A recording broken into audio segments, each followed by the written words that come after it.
আল্লাহর হক বান্দার হক আটকাইয়া না রাখা। কথা বুঝছেন না? কিন্তু বাস্তবতা এটা। আপনি বোনের হক দিবেন না কেন? বোন নিবেগা নি বোন বোন, তাহলে বোন বাগিনা লই আর আইতা না আমরা বাইত বিয়া শাদীত খরচা হইছে, এরম জানলে বোন তুমি যে এরম চোখ ফিরাই লাইবা, হ্যাঁ চোখ জাগাত রাখছে আর বোনের চোখ ফিরাই লাইছে। বুঝেন নাই কথাটা? এরম জানলে কি আর তোমার খোঁজ খবর রাখতে? মানে ডাকাইতে কি বুঝাইতে চাইছে জানেন?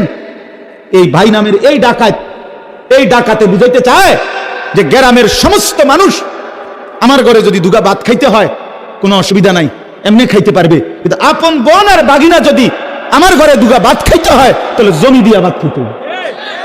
বেটা জালেম, বেটা তুমি বেটা জালেম বেটা।